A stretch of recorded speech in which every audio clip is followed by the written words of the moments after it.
Untuk lebih jelasnya tentang apa sih Islam Nusantara itu dan bagaimana kita mampu mengimplementasikan Islam Nusantara itu dalam dunia atau dalam kalangan milenial itu sendiri.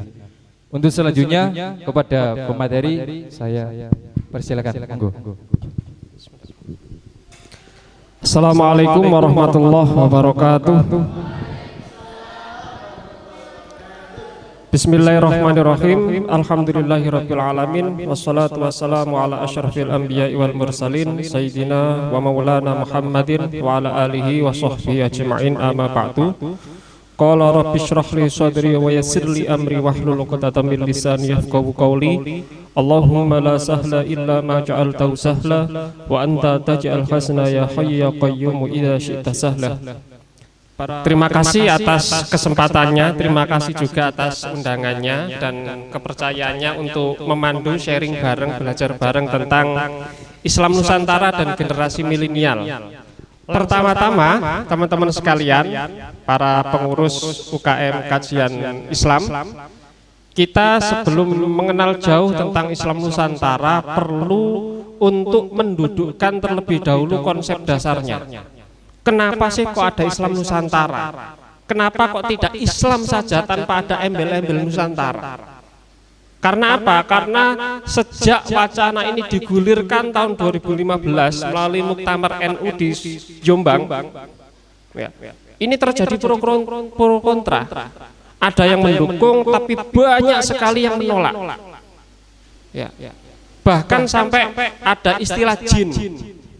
Jamaah Islam Nusantara. Karena apa? Karena banyak yang menganggap bahwa Islam Nusantara sebagai satu konsep, sebagai satu gagasan, sebagai satu gerakan ini dianggap, diklaim, dituduh sebagai bagian dari agenda Islam liberal. Koyok-koyok kita ini yang Islam Nusantara ingin mengganti ajaran Islam. Ya. Sing biasane dimakamkan jenazahnya pakai kain kafan, Islam Nusantara pakai batik. Ya. Sing biasae khutbah nggawa tongkat diganti nggawa keris. Ya. Kayak ngono-ngono ku. Gak usah haji nang ngene Mekah, hajine nang ngene Borobudur wae misale kayak ngono. Antrine suwi nang Mekah. Nah, hal-hal dan klaim-klaim semacam itu nanti akan kita patahkan. Sebenarnya apa sih gagasan Islam Nusantara itu seperti apa? Maka perlu adanya kita memahami tentang konsep dasar Islam Nusantara. Nanti bisa dilihat di sini. Yang pertama, sifat Islam. Kita tahu bahwa Islam itu punya sifat yang itu sawabit, tetap, statis, gak berubah-ubah. Tapi juga ada yang bersifat mutaghayyirat, yang berubah-ubah. Dari mulai zaman Nabi Muhammad sampai zamannya Lucinta Luna, sing namanya rukun iman ya tetap 6. Yang namanya rukun Islam ya tetap 5. Itu adalah ajaran Islam yang tidak boleh dirubah. Dan Islam Nusantara tidak hendak merubah itu. Ya. Artinya podoai. Tidak ada yang beda, tidak ada yang dirubah. Islam Nusantara kalau sholat subuhnya 2 rakaat, maka di Eropa, di Mekah juga 2 rakaat. Itu Islam, rukun Islam yang tidak boleh dirubah. Kalau hajinya di Mekah, maka tidak boleh Islam Nusantara haji ninanggone Karanggeneng. Iku jeneng itu tuh haji, iku kulaan hijab. Ya. Tidak boleh. Maka tetap walaupun Islam Nusantara, maka hajinya tetap di Mekah. di Madinah sesuai dengan ajaran-ajarannya dan lain sebagainya. Itu yang tidak boleh dirubah. Tapi ada sifat Islam yang mutaghayyirat, yang berubah, yang dinamis. Seperti apa ya? Seperti sampean-sampean ini. Kewajiban yang statis pada Islam adalah menutup aurat. Ya. Cuman caranya ini bisa berbeda-beda. Di daerah Timur Tengah pakai jubah, pakai gamis, pakai cadar. Karena konsep dasar menutup aurat mereka ya seperti itu. Kalau kita ya batik seperti ini. Intinya maqasidus syariahnya adalah menutup aurat, menjaga kehormatan, hifdzun nasl. Ya. Sama itu. Cuman caranya berbeda. Ya. Cuman caranya yang berbeda. Itu adalah sifat Islam. Nah, kemudian yang kedua adalah mandat Islam. Islam itu mempunyai mandat rahmatan lil alamin. Juga memiliki mandat bahwa Islam itu sholih likulli zaman wal makan. Kontekstual, relevan, dimanapun dan kapanpun Islam itu dilaksanakan tetap relevan. Artinya apa? Kalau ngomong masalah relevan, kontekstual, berarti Islam ini mampu menjadi sesuatu yang cair, yang sifatnya bisa diadaptasi oleh berbagai macam karakter kelompok, karakter masyarakat. Ya. Seperti itu. Maka berbeda nanti karakternya antara Islam di Indonesia, Islam di Arab, Islam di Eropa itu sangat berbeda-beda. Karena apa? Ada dialektika antara realitas sosial di situ dengan ajaran Islam. Maka menjadi masuk akal. Kalau di Brunei Darussalam itu ada yang namanya Islam Melayu Baraja. Ya. Islam Melayu Baraja ya antara Islam dan juga karakter masyarakat di sana itu menjadi satu, menyublimasi. Ya. Di daerah Surabaya, di Sumatera, daerah Minang itu ada istilah adat Basandi Sarak, Sarak Basandi Kitabullah. Adat berbasis syariat, syariat berbasis kitab Allah. Artinya apa? Ajaran Islam itu dikontekstualisasikan dengan narasi dan juga karakter lokalitas.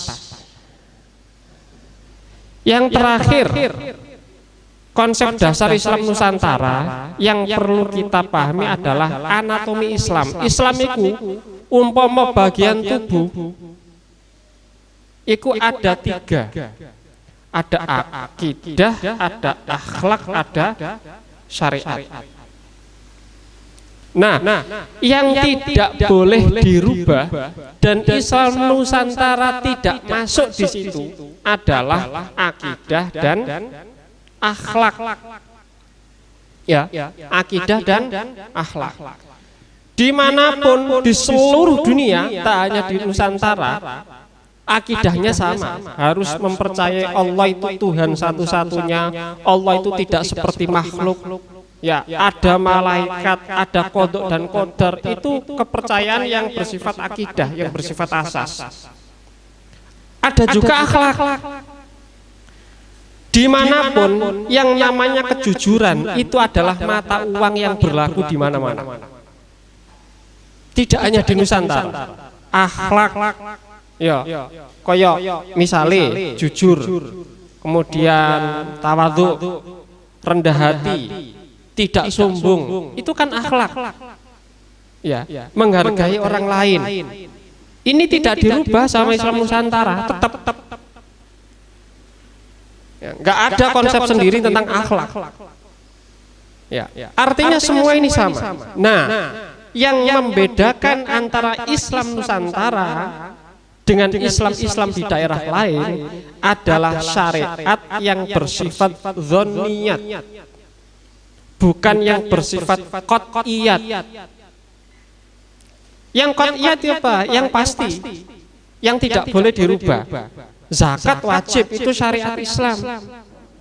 Tapi antara Nusantara dan juga Timur Tengah berbeda caranya. Kalau di Timur Tengah, di Arab pakai gandum misalnya, ya, pakai kurma. Kita zakat tidak pakai kurma, kita pakai apa? Beras. Di dalam teks-teks hadis di Al-Quran tidak ada zakat pakai beras, itu tidak ada. Ya kan? Saya mencari dimanapun tidak ada. Ya. Itu bahan makanan pokok. Di daerah Arab Saudi tidak ada zakat pakai beras. Syariatnya sama, qot'iyahnya sama. Ya. Tapi yang dzanniyat ini, yang membuka pintu ijtihad, itu boleh masuk di situ, bahwa Islam kita di Nusantara zakatnya pakai beras. Boleh jadi di daerah Papua tidak pakai beras, pakainya sagu. Karena bahan makanan pokok di sana adalah sagu. Makanan pokok sampean apa? Kenangan, Pak. Preketek. Ya. Kenangan bersama si dia, misalnya. Nah, itu yang bersifat dzanniyat. Maka spektrum dan juga sisi yang masuk dalam Islam Nusantara itu adalah, ini perlu ditekankan agar sampai tidak gagal paham, adalah ajaran-ajaran Islam yang bersifat syar'iyah dzanniyah, bukan syar'iyah qot'iyah. Sama sholat kita, menghadap kiblat sama, nggak mungkin kita menghadap balun. Tidak mungkin kita menghadap Candi Prambanan kalau Islam Nusantara. Tetap menghadapnya kiblat ke arah Ka'bah. Cuman caranya boleh jadi berbeda. Kalau di sini ada tradisi-tradisi, pukul beduk dulu, ya, pujian dulu, dan lain sebagainya. Kalau di Timur Tengah tidak ada beduk, tidak ada kemudian tradisi-tradisi puji-pujian sebelum iqomat. Tapi syariat qot'iyahnya sama. Sholat 5 waktu. Gak boleh mentang-mentang aku Islam Nusantara, ngene iki wayahe subuh seger-seger awak, aku gak pengen subuh hanya 2 rakaat. Saya ingin 8 rakaat sambil olahraga misalnya. Gak boleh. Tetap 2 rakaat. Tapi boleh jadi yang dipakai sholat berbeda. Kalau di sana pakai gamis, sampai pakai batik misalnya seperti itu. Pakai kopiah. Di sana pakai surban dan lain sebagainya. Itu adalah hal-hal yang bersifat kontekstual, yang relevan sesuai dengan tempat di mana Islam itu berdiri. Maka menjadi penting untuk saya kutipkan pernyataan dari Kiai Haji Afifuddin Muhajir, seorang ulama kiai dari Pondok Pesantren Salafiyah Syafi'iyah Situbondo. Beliau mengatakan seperti ini: makna Islam Nusantara tak lain adalah pemahaman, 1, pengamalan, 2, dan penerapan Islam dalam segmen fikih muamalah sebagai hasil dialektika antara nas syariat, urf atau adat kebudayaan dan realita di bumi Nusantara. Yang perlu saman garis bawahi di situ adalah fikih muamalahnya. Ya. Fikih muamalahnya yang boleh jadi berbeda dengan negara-negara lain. Ya, kalau fikih ibadahnya sama, sholat maktubahnya sama, pemahaman tentang zakat juga sama, ngomong masalah apa saja haji juga sama. Tidak mungkin kita kemudian, karena ini antri haji di Indonesia lama sekali, bagaimana kalau di Indonesia hajinya 4 kali dalam setahun? Tidak hanya Dzulhijjah saja misalnya. Tidak boleh. Itu sesuai syariat harus seperti itu.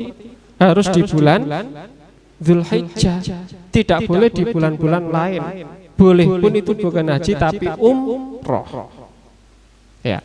Maka yang terpenting untuk sampean pahami adalah bagaimana pemahaman dan pengamalan Islam di Indonesia dalam konteks fikih muamalah.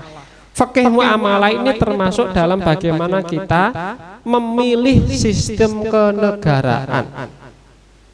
Ya. Maka sampean harus pahami bahwa negara membentuk satu sistem negara itu bukan ajaran akidah, bukan ajaran fikih ibadah, tapi fikih muamalah yang boleh jadi berbeda antara satu dengan yang lain.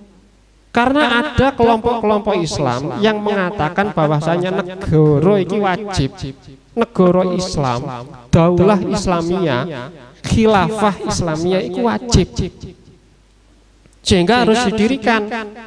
Kalau tidak didirikan berarti Islamnya tidak sempurna. Nah ini perbedaan dengan kita. Boleh berbeda apapun bentuk negaranya, kalau tasarruful imam ala ra'iyyati manutun bil maslahah bisa membuat kemaslahatan umum ibadah kita dengan tenang, maka itu sudah masuk dalam kategori negara Islam.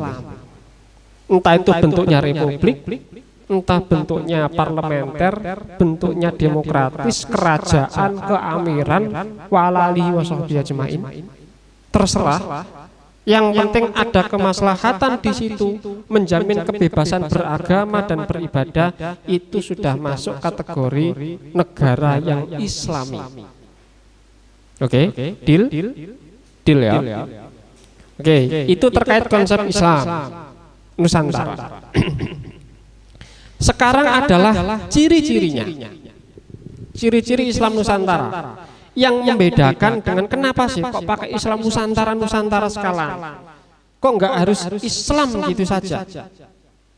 Karena ada yang ngomong Islam itu kafah, mencakup semua hal, sehingga tidak perlu ada Nusantara-Nusantarahan. Ini berarti ingin memecah belah persatuan dan kesatuan Islam. Tidak. Sekali lagi, Islam Nusantara adalah bagaimana pengamalan dan pemahaman kita tentang Islam. Yang pertama, ciri pertama adalah nalar kebudayaan.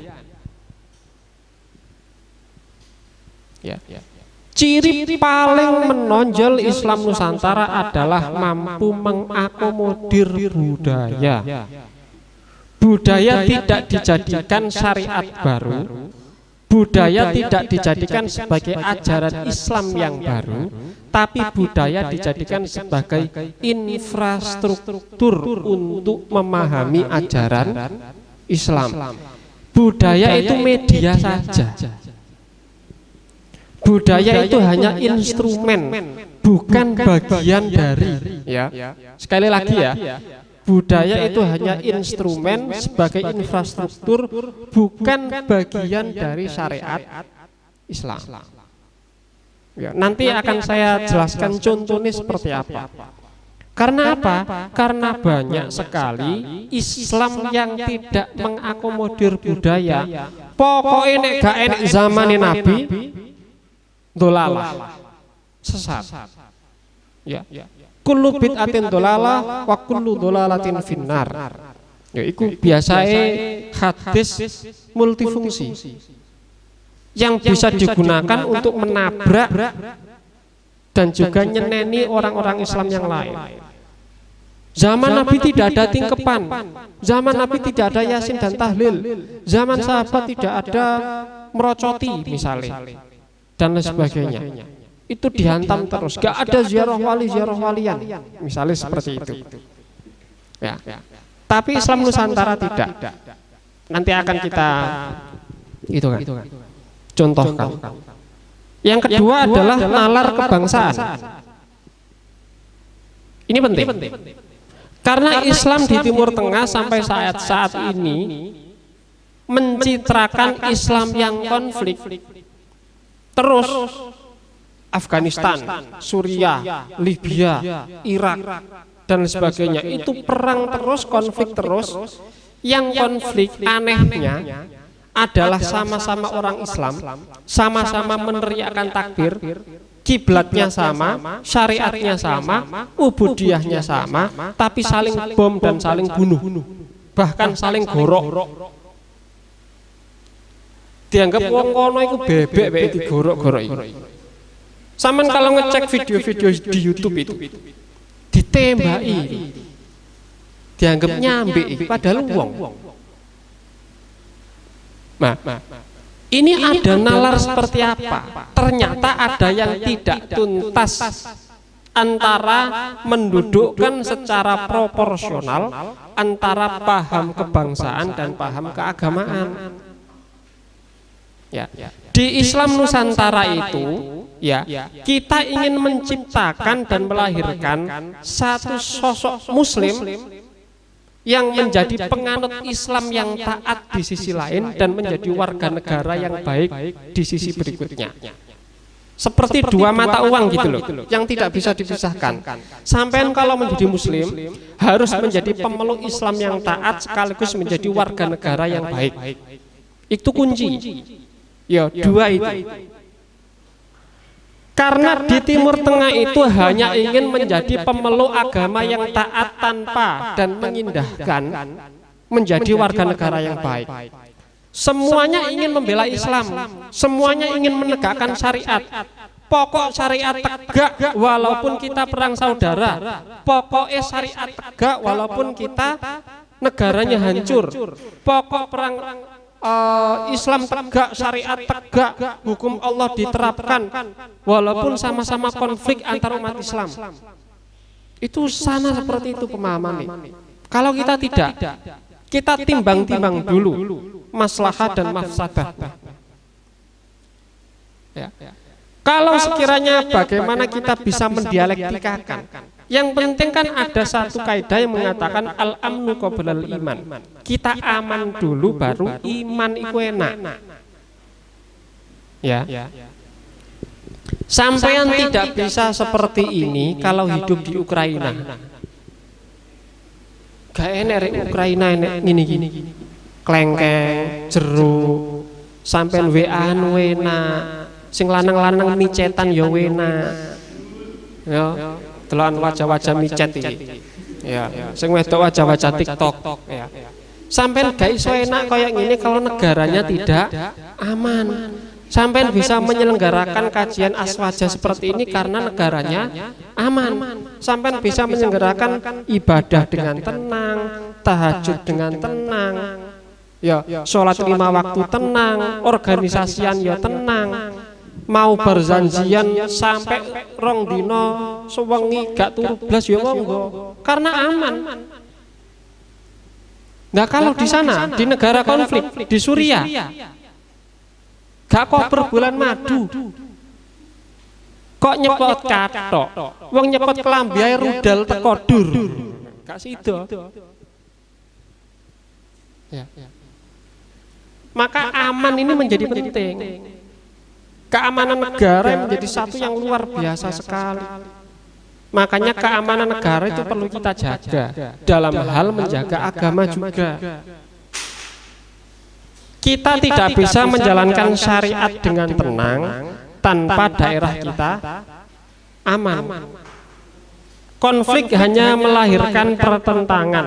Konflik hanya melahirkan permusuhan. Konflik hanya melahirkan sesuatu yang tidak produktif. Ya, gak enak daerah konflik kemudian melahirkan ulama. Daerah perang melahirkan sarjana. Daerah perang kemudian melahirkan ilmuwan-ilmuwan. Gak enak. Yang ada ya yang tenang seperti ini. Maka penting nalar kebangsaan ini menjadi satu kesatuan dalam hal apa? Perwujudan dan implementasi Islam Nusantara. Yang kedua adalah nalar keumatan. Nalar keumatan adalah bagaimana Islam kita itu bukan Islam yang individualistik. Ya. Islam sing sakarepe dhewe, tapi Islam yang punya sisi kemanusiaan. Makanya ada gerakan pendidikan, ada gerakan amal.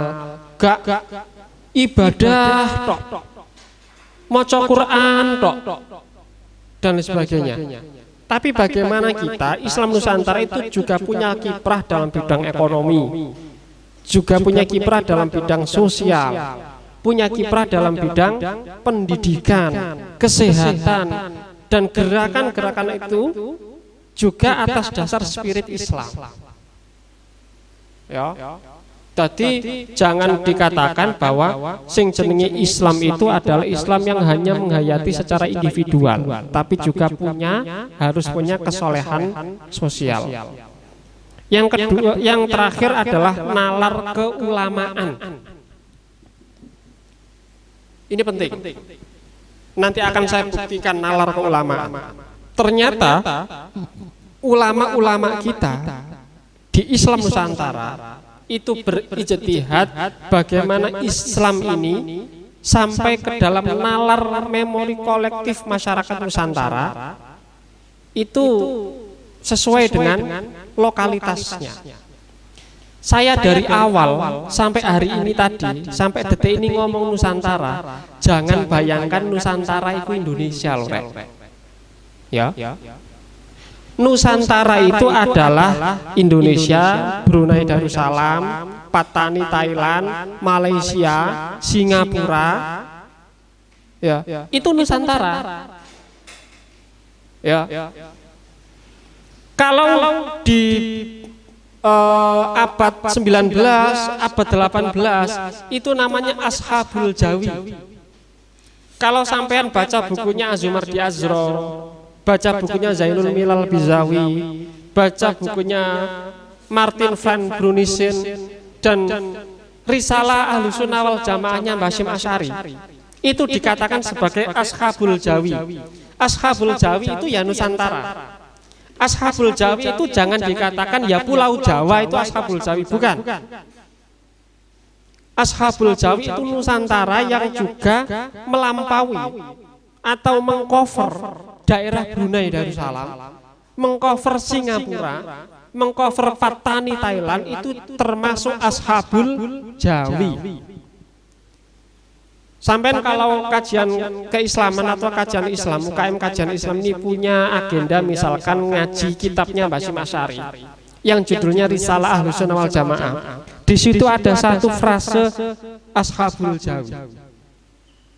Ya. Orang-orang atau komunitas Muslim ya, yang itu madhabnya mengakui 4 madhab, akidahnya ikut Asy'ariyah dan Maturidiyah, itu Ashabul Jawi namanya.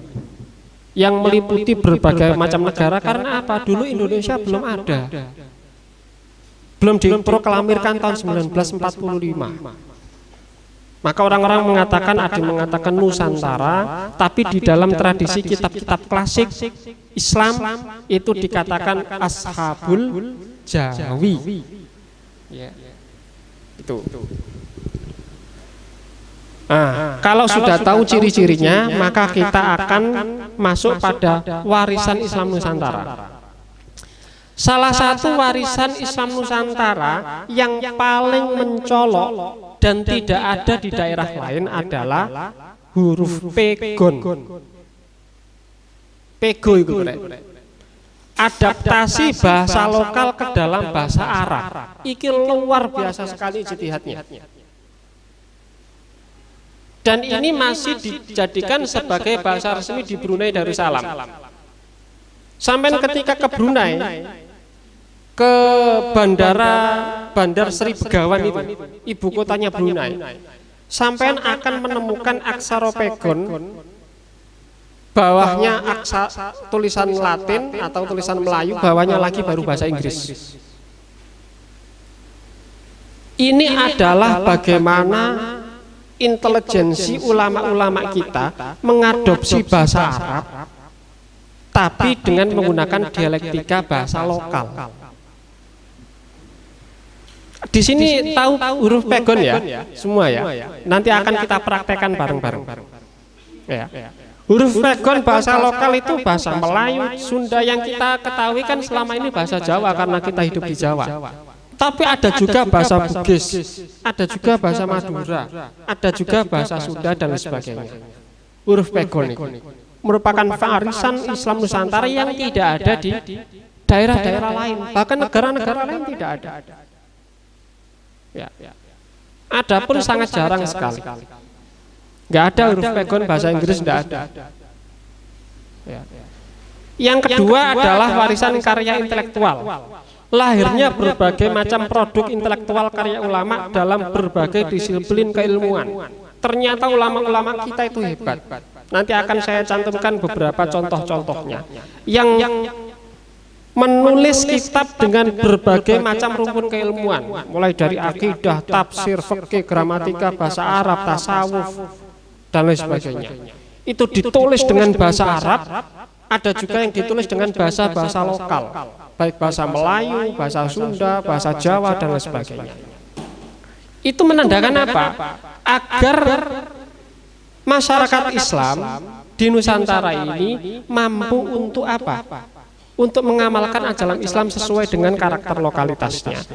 Kemudian tradisi, lahirnya berbagai macam tradisi masyarakat yang syarat ajaran dan nilai-nilai keislaman. Seperti yang saya katakan tadi, tidak ada sampai nemui di Arab Saudi, enek merocoti gak enek. Apalagi merocoti ada instrumen-instrumen makanan yang wajib. Ya kan? Apa ya? Procot, rujak. Bahkan rujak ini adalah bagian dari deteksi dini yang lebih dulu daripada USG. Iya kan? Nek anake wedok rasane apa? Hah? Oh, asin iki wedok berarti. Ya ngono kan? Iku kan kalah USG. Iya kan? Sama nggak perlu USG, sudah ada dalam tradisi kita dan itu tidak ada di negara-negara lain. Ya kan? Nang Mesir enek procoti ngono, terus bahane apa? Ya kan? Nang kene timun yo enek. Timun iso dadi tradisi Islam. Apem.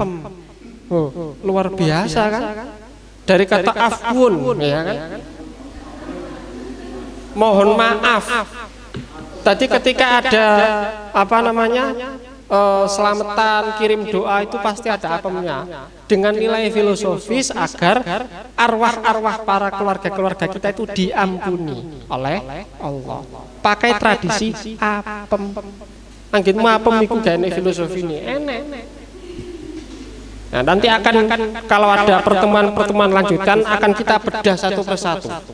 Huruf pegon iku piye, karya intelektual iku apa, tradisi Islam itu bagaimana. Itu nanti ada nilai-nilai sejarah. Terus aforisma, ini nanti ada. Aforisma adalah kreasi ulama mengajarkan dasar-dasar dan nilai Islam melalui bahasa dan ungkapan-ungkapan bahasa lokal. Nanti ada semacam quote-quote. Jadi dulu itu ulama-ulama kita ada quote-quote-nya. Misalkan yang kita kenal hari ini adalah sesantinya Sunan Derajat. Ada yang hafal sesantinya Sunan Derajat apa? Wene ono teken marang kan? Terus apa meneh? Terus wis jelas gak hafal iki. Jelas ora hafal. Ngacung. Gak hafal to? Kandhane kan. Itu namanya aforisma. Apakah dia mengandalkan teks Al-Quran? Tidak. Mengandalkan teks hadis? Tidak. Perkataan para ulama? Tidak. Tapi nilai dari wene ono teken marang kang wuta, mele ono mangan wong kang lesu yang luwe, itu diintisarikan dari ajaran Islam, tapi memakai bahasa lokal dengan satu ungkapan atau quote. Ini namanya aforisma. Understand? Yes, oke. Sekarang kita preteli satu persatu tapi singkat-singkat saja satu slide karena tidak nututi waktunya. Huruf pegon. Jelas tak kada? Aksara Jawi atau yang juga bisa dikatakan aksara pegon yaitu adaptasi huruf bahasa Arab untuk menulis lafal atau kalimat dalam bahasa lokal seperti tadi Melayu, Madura, Bugis, walalihi. Yang diadaptasi itu huruf jim, ain, fa, kaf, dan ya. Huruf jin ini kalau titiknya ditambah 2 lagi menjadi 3, jadi apa? C. Ya, karena di bahasa Jawa kita ada hono coroko, ada C-nya. Terus ain bisa tadi titik tengah, titik telung dhuwur, eng, ya. Karena di tradisi kita ada apa? Hono coroko, doto sawala, monggo bo to ngo. Enek engnya. Di hijaiyah ndak ada eng. Maka ijtihad ulama kita wah kudu enek iki ditambahi ae titik telu. Ya. Terus fa. Itu tidak hanya dibaca fa tapi dibaca p. Ada juga kaf, ada titiknya nisor. Apa? G. Terus ya. Titik piro? 3. Iki nek gak wong cerdas. Nek gak lulusan Unisla. Ya. Gak iso maca kaya ngene. Nek gak kajian UKM Islam iki. Ya. Seperti iki ketok enggak sing iki? Aja sing iki jelas kamu gak iso maca. Sing iki ae, sing kotak itu di bawah. Apa wacane?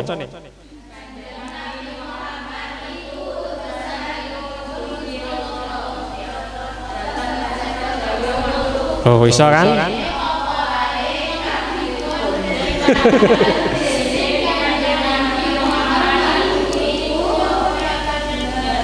Nah. Ya, wes. Ini jangan hanya jadi forum sampai di sini. Nanti harus ditindaklanjuti. Nanti saya kasih tahu caranya ya. Artinya huruf pegon ini adalah warisan karya ulama kita yang dulu untuk memantik perjuangan bangsa. Surat menyurati para ulama kiai itu pakai bahasa pegon. Bahasa Arab atau bahasa pegon agar Belanda tidak curiga, agar Belanda tidak bisa membaca strategi apa yang menjadi perlawanan bangsa Indonesia. Pegon ini menjadi alat perlawanan. Untuk melawan penjajah itu pakai pegon. Untuk mengajarkan Islam itu juga pakai pegon. Ya, nanti ada dalam buku saya sudah saya jelaskan. Tinggal searching saja di Shopee. Ya.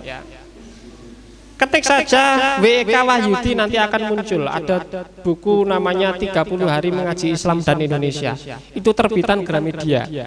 Kalau sampean ke Gramedia juga ada atau Gamas juga ada. Kalau sampean ke Shopee apa ae sing dituku selain skincare? Hah? Paling tukunya pakai Shopee Letter. Oh kan nyicil. Iya. Itu nanti saya jelaskan di buku saya itu.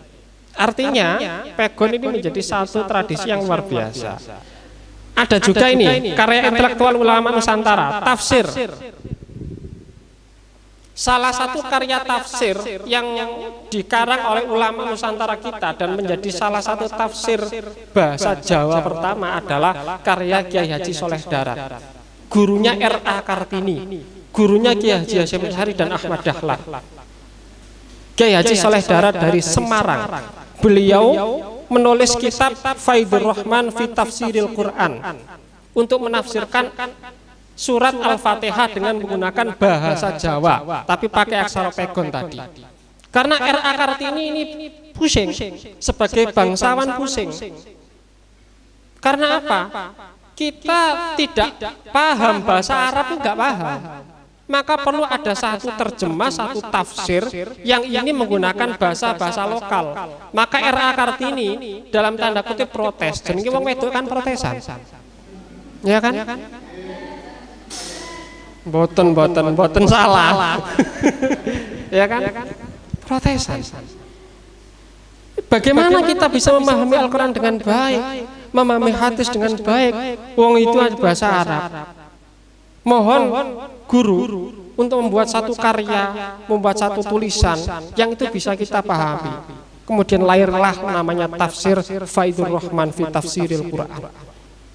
Itu tafsir Al-Quran berbahasa Jawa. Ada juga tafsir Al-Munir Ma'alim At-Tanzil, itu karya Syekh Nawawi Al-Bantani. Tafsir Munir namanya kalau dalam kita itu bahasa Arab. Orang Banten, tapi menjadi guru besar di daerah Hijaz. Beliau dikatakan Sayyidul Ulama Hijaz, penghulu, pemimpin ulama Hijaz. Itu ternyata duduk wong Mekah Medina, wong Banten. Dan orang Banten ini menulis salah satu, yaitu karya tafsir berbahasa Arab. Wong Banten, wong Nusantara, nulis karya tafsir bahasa Arab. Lah ya keren. Saman skripsi ya copy paste pemenuh makalah. Ya kan?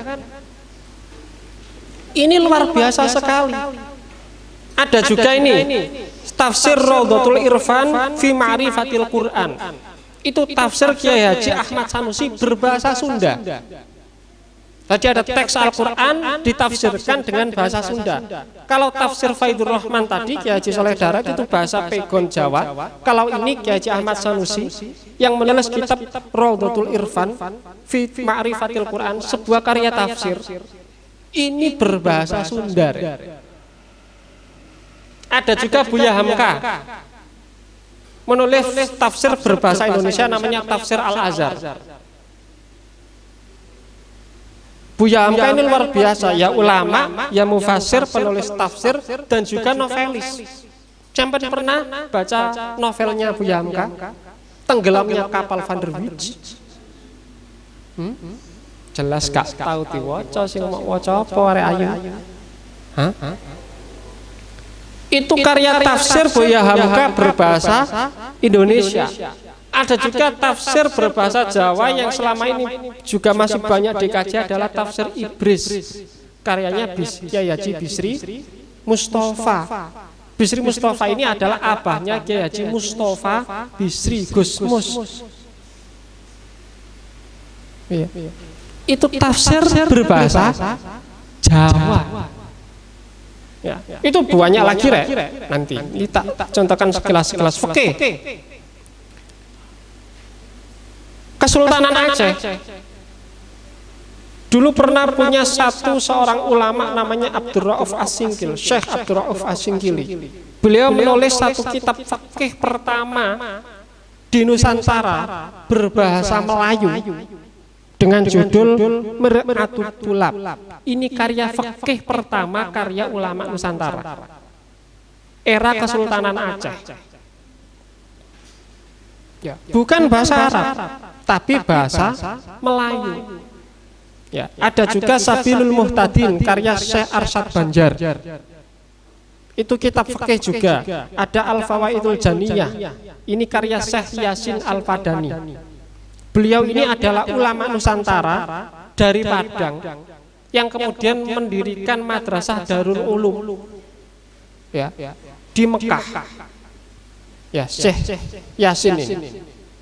Ini adalah Faidul Janiyah, ini adalah bagaimana menjadi salah satu silabus wajib salah satu mata kuliah di Al-Azhar Mesir ketika ingin mempelajari usul fikih.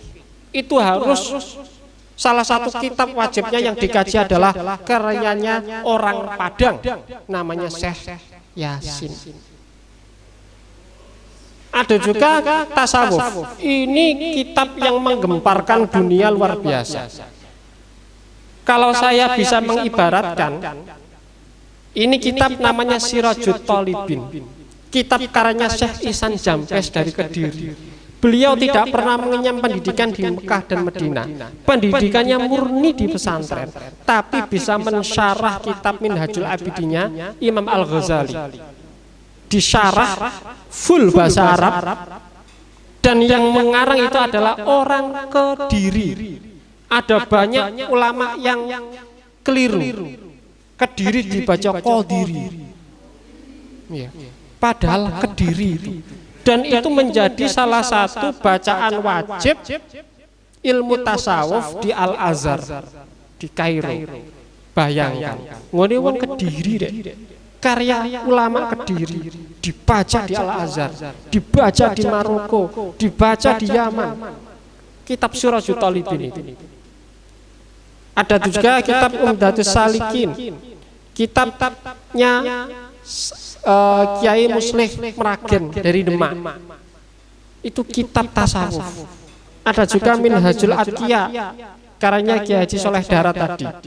Terus dari gramatika bahasa Arab. Wong Indonesia, wong Jawa membuat satu karya tentang gramatika bahasa Arab. Iki kan aneh. Ya kan? Salah satunya yang paling melegenda adalah Amsilatut Tasrifiyah. Karyanya siapa? Kiai Haji Maksum Ali, menantunya Kiai Haji Hasyim Asy'ari. Kiai Haji Hasyim Asy'ari memiliki putri namanya Nyai Khairiyah Hasim, dinikahkan dengan Kiai Maksum Ali. Kiai Maksum Ali ini kemudian bersama-sama dengan Nyai Khairiyah mendirikan pesantren Seblak, belakangnya Tebireng itu. Ini menciptakan salah satu keilmuan dalam bidang sorofiyah, morfologi bahasa Arab. Fa'ala yaf'ulu, fa'alan fahuwa fa'ilun wa dzaka maf'ulun. Nah, nanti dalam kajian berikutnya kalau ketemu, mudah-mudahan saya tidak ketemu lagi. Nanti ada kenapa sih Yai Maksum Ali ini katanya lafadznya pakai kata fa'ala. Setelah itu apa? Setelah fa'ala. Oke. Fa'ala, nasoro, dzoroba, hasuna dan sebagainya. Kenapa kok pakai kata itu? Apa filosofinya? Kenapa kok tidak pakai kata-kata yang lain? Setelah nasoro kok dzoroba? Setelah ditolong kok dipukul? Benarkah seperti itu? Kita tunggu acara berikutnya. Misalkan nanti dipretelis dan itu orang Jawa kok ini mengkaji morfologi bahasa Arab. Ini kan aneh, tapi kan luar biasa toh. Ada juga Al-Manahijus Sofiyah, karannya Syekh Utsman. Ini sarahnya Alfiyah Ibnu Malik. Tashilul Masalik itu kiainya Mbah Fadl Senori Tuban yang juga mensyarah Alfiyah Ibnu Malik. Itu kan luar biasa. Bukan orang Arab tapi mensyarah tentang gramatika bahasa Arab. Ini karya-karya intelektual ulama Islam Nusantara. Nah itu ya. Kemudian ini aforisma Sunan Derajat. Yang saya katakan aforisma atau quote-quote yang bagaimana mentransferkan, mengkampanyekan ajaran Islam tapi melalui apa? Bahasa-bahasa lokal. Jroning suko kudu eling lan waspada. Artinya di dalam suasana riang kita harus tetap ingat dan waspada. Iki kan ajaran Islam. Tapi kan bagaimana ajaran Islam itu dikemas dengan bahasa-bahasa lokal. Kemudian ada juga Laksitaning Subroto, tan nyipta marang pringgo bayaning lampah. Tuk tuk tuk tuk tuk. Itu ada artinya, waktu itu orang semua dikatakan itu paham, kita kan tidak paham, ya kan?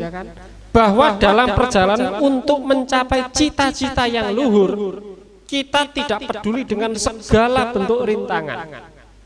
Ini kan mengajarkan himmatul aliyah yang luar biasa, mengajarkan cita-cita yang tinggi, sampai ingin S3, sampai ingin jadi apa. Maka yang harus kita tanam dalam diri adalah Laksitaning Subroto, tan nyipta marang pringgo bayaning lampah. Itu harus masuk dalam nalar kita. Semua rintangan harus kita singkirkan sampai pada tujuan. Kemudian mulya guna panca waktu, yang artinya kebahagiaan lahir batin itu didapatkan kalau panca waktu, menjaga sholat 5 waktu. Ini kan gak pakai teks-teks Al-Quran, gak pakai hadis, tapi memuat nilai itu bahwa kebahagiaan lahir batin itu asalnya adalah menjaga sholat 5 waktu. Ini kan luar biasa aforismanya. Dan masih banyak lagi. Saya juga punya yang Sunan Kalijogo. Saya juga punya Sunan Bonang dan sebagainya. Ini adalah bentuk bagaimana inilah yang dikatakan tradisi Islam Nusantara. Tradisi intelektual yang tidak kita dapatkan atau sulit untuk didapatkan di negara-negara lain. Oke. Ini intinya. Peran generasi milenial terhadap Islam Nusantara. Ini saya minta nanti ditindaklanjuti oleh teman-teman dari UKM.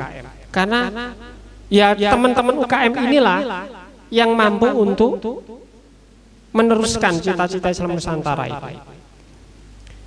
Mengkaji seperti ini tadi, tapi ini kan hanya sebentar, pengalaman sebentar. Mengkaji secara rutin tradisi Islam Nusantara dan produk intelektual ulama Indonesia. Terus membranding, mengampanyakan sejarah dan spirit perjuangan ajaran Islam Nusantara. Seperti tadi Laksitaning Subroto, Tanyito Marang Pringgo Bayaning Lampa itu tadi didesain rek sing apik. Ya, dibuat quote, ya. Quote-mu kan biasanya sing merana-merana ngono kan, sing galau-galau, ya.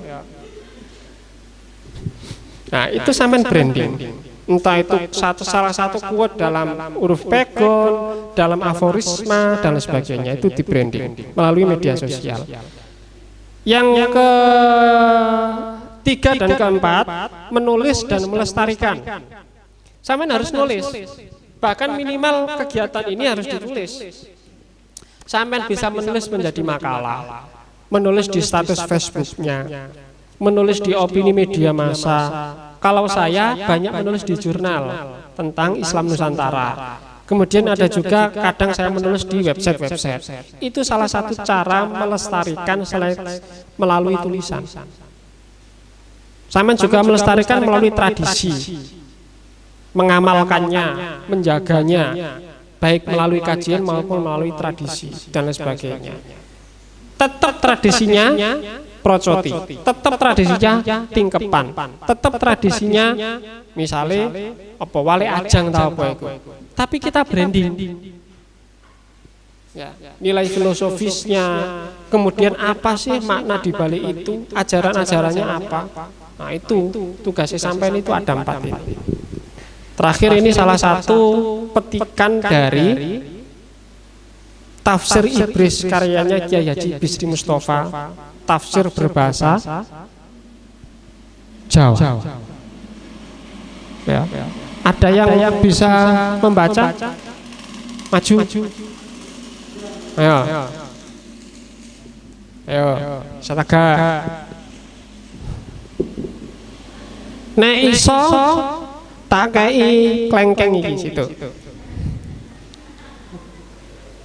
Ya sajane iso tapi izin ta ya. Ya. Cilik-cilik bahasanya. Ya. Tapi ini adalah salah satu bentuk dari karya ulama Nusantara. Oke. Sementara itu saja saya kembalikan kepada moderator. Terima kasih. Terima kasih kepada pemateri yang sudah menjelaskan secara detail tentang Islam Nusantara yang ada di Indonesia dan implementasinya terhadap generasi milenial.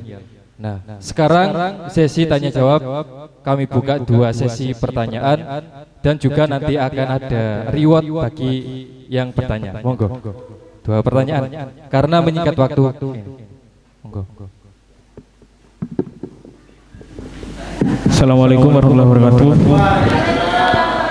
Sebelumnya terima kasih Pak Eka, materi yang diberikan sangat detail dan bermanfaat. Pertanyaan saya mungkin ini sedikit melenceng dari pembahasan atau tema tentang Islam Nusantara. Gini, mahasiswa kan dalam organisasi NU kan masih dalam naungan pelajar atau badan otonomnya kan IPNU dan IPPNU. Pertanyaan saya, bagaimana aswajah menjadi pola pikir pelajar? Terima kasih. Assalamualaikum warahmatullahi wabarakatuh. Terima kasih.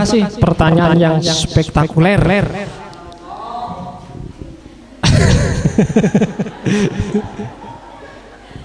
Ya kita karena lahir di Indonesia dan banyak tradisi-tradisi keislaman kita sebenarnya sudah procot.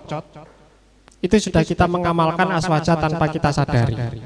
Cuman dalam hal ini taraf kita kan sudah mahasiswa. Bagaimana selama ini yang kita amalkan itu kita rasionalkan.